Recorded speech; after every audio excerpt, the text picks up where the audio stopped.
At that point, some of the stolen assets were just Unity assets they bought. I know, that is so scummy to be like, oh, we bought this in the store. We didn't actually make it, but you stole our assets.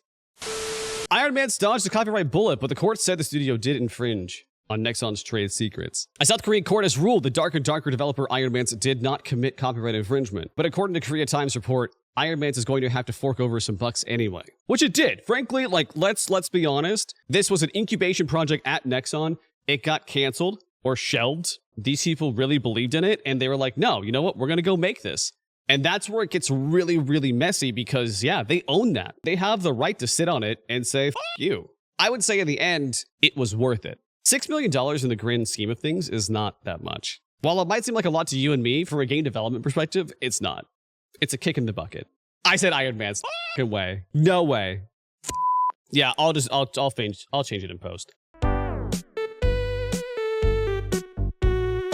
But Dark and Darker, a fantasy PvPvE extraction game, made a big splash when it first appeared in early 2023, even though it was pretty rough alpha state at the time.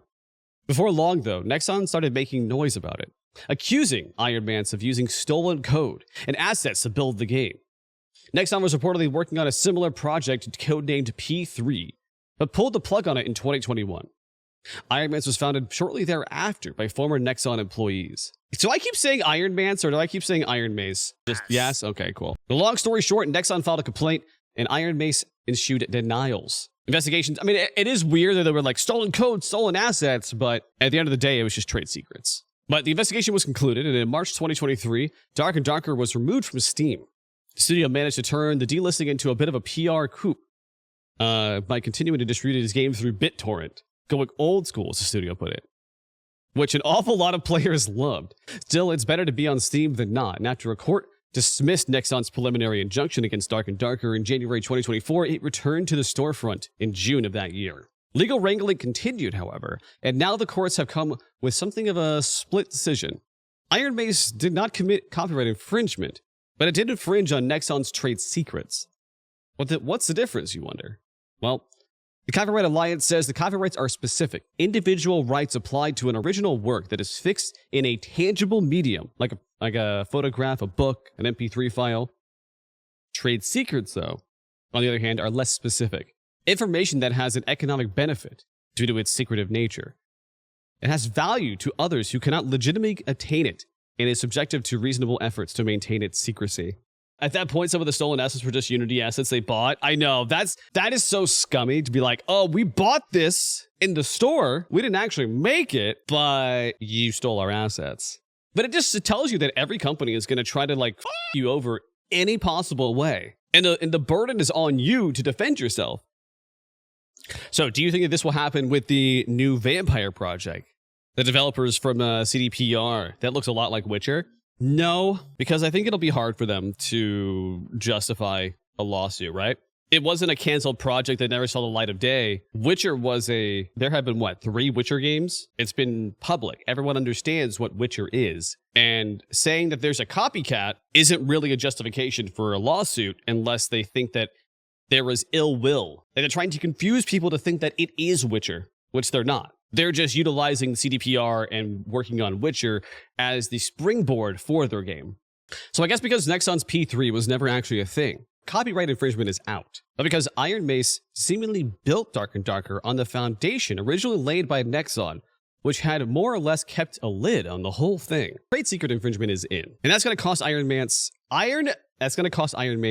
8.5 billion won, roughly $5.9 million in damages. I swear to God, I don't know why my brain... The good news for Iron Mace is that Dark and Darker continues. The early access version of Steam holds a mostly positive user rating and continues to put up decent player numbers. Currently, there are nearly 14,000 people playing on Steam. I feel like that's about Avowed's numbers. They're doing pretty good, if you believe journalists. The bad news is that it may not be the end of the matter. Nexon said in a statement, "This award is meaningful as it addresses the illegal infringement action that disrupt fair market competition." But it added, "After carefully reviewing the ruling, we plan to seek further legal judgment through a higher court." Hey, Chad, is it surprising that Nexon wants to be a Does it surprise you? Because it doesn't surprise me. And I feel like we're going to start seeing more and more of these legal battles. And granted, I do think that there was infringement here. They took privileged knowledge to make a new game that they paid the price for it. But there's so many, instead of just making a good game, so many of these companies are trying to protect all their interests to the point where they're trying to stifle any other competition. Has Nexon ever had a good reputation? No, they've never had a good reputation. I mean, but here's the thing too, right? Nexon's reputation is only as good as their next game. Let's put it that way. Because a great example of that is NetEase. NetEase was a mobile game pile of for over a decade. If you heard the word NetEase, you knew it was going to be a pay-to-win slop. But I would say everyone's attention span and memory is very low, and they already forget about all those things once the new shiny thing comes out. So who knows? Nexon might come back and release a really good game, and then everybody's just like, wow, you're such a great company. I'm not going to hold my breath, but it could happen. I don't know. So what do you guys think? I do think that, like, they did put themselves in a very bad financial bind. Do I think that Nexon has justification to push it into higher court? Sure. But at the same time, will they win? Probably not. But getting awarded money because of an infringement does set precedent for future lawsuits. I still feel like when game companies start suing other game companies, I really don't like it. Mainly because it's bad for the industry to just like, why don't you just make a good game? If you make a good game, you will actually succeed. And the issue here is not a copycat, though. They had privileged information and they made a game out of it. Which, that was the kicker. If P3 released, and then Iron Mace actually just made a copycat version of that, then there wouldn't be any grounds for any kind of lawsuit. So, I don't know. It's a sticky situation. We have a lot of forever games, but we have a lack of new games entering and having staying power.